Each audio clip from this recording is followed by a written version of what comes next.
আজকে মায়ের কাছে আসবো বলে মা আমার জন্য এই এতগুলো রান্না করেছে। আর সন্ধ্যাবেলা মায়ের সাথে বেরোলাম একটু কিছু গেলনের জন্য। তো চলো ব্লগটা প্রথম থেকে স্টার্ট করি। বেলা 10টার সময় রাজরানীর মতো ঘুম থেকে উঠে খুঁটো নিয়ে বসে পড়েছি ব্রাশ করতে। তারপর শাকচুন্নির মতো লম্বা লম্বা চুলগুলোকে একটু গুড়িয়ে নিলাম। মরার বিছানাটাকে গুছিয়ে নিলাম। খাট থাকতে মাটিতে শুই, কারণ বাদরের গলায় মুক্তোর মালা সহ্য হয় না।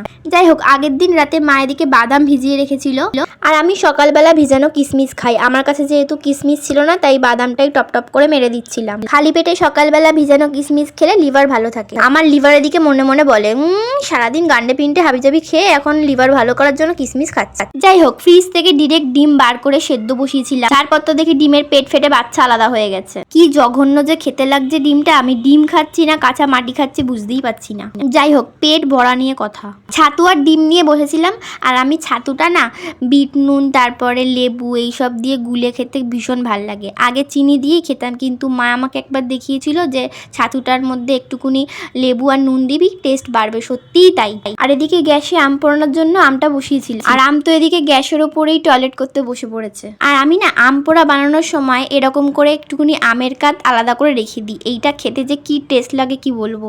যাই হোক, দুপুরবেলা মা আমার জন্য এই এতগুলো রান্না করেছে আমি আসবো বলে। সবটাই নিজের একার হাতে রান্না করেছিল। যত্নের ঠালায় আমি উল্টে গেছি। অনেকদিন ধরেই মায়ের হাতের রান্না খাওয়া হচ্ছে না, ওই জন্যই এত কিছু রান্না করেছে। এখানে ছিল লাল শাক, চিংড়ি লাউ দিয়ে, এঁচোড়, মাছের মাথা দিয়ে একটা তরকারি, মাটন, আর ছিল পাবদা মাছ সর্ষে দিয়ে করেছে। এই সরু পেটে তো এত কিছু ধরবে না, অল্প অল্প করে সবটাই একটু একটু করে খেয়েছি। তারপর সন্ধ্যাবেলা আমি আর মা একটু বেরিয়েছিলাম চড়া খেতে। যখনই আসি তখনই আমি আর মা একটু সন্ধ্যাবেলা পাক খেতে বেরোই। 2 নম্বর গাড়িতে হাঁটতে হাঁটতে গেছিলাম মোমো খেতে, কিন্তু যতবারই আমরা ভাবি মোমো খাবো ততবারই আমাদের মোমো খাওয়া হয় না। তাই মুরগির 2টো ঠ্যাং নিয়ে ওখানেই চিবাইতে লাগলাম।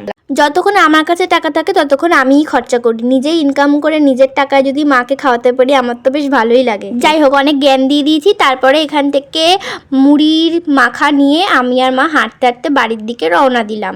আর নিয়েছিলাম ছোলা ভাজা। যতই মন্ডা মিঠাই খাম না কেন, মুড়ি কিন্তু আমার আর মায়ের দুজনেরই খুব ভালো লাগে। মুড়ি খেতে খেতে বাড়ি আসছি। সন্ধ্যেটা বেশ ভালোই কাটলো, আর সেদিনের ওয়েদারটাও খুব সুন্দর ছিল। সূর্যি মামা ভাজার আগে একটু ভালো করে ধুয়ে নিল। যাই হোক, তারপরে গেছিলাম একটা মুদিখানা দোকানে। সেখানে গিয়ে দেখে এই 5 টাকার চকলেট এত বড়, আমার হাতের সাইজ। সেই চকলেটগুলোকে হাতে নিয়ে ঢাইকিরি করতে বাড়ি চলে গেলাম। তো ভিডিওটা কেমন লাগলো জানিও। ততক্ষণের জন্য টাটা।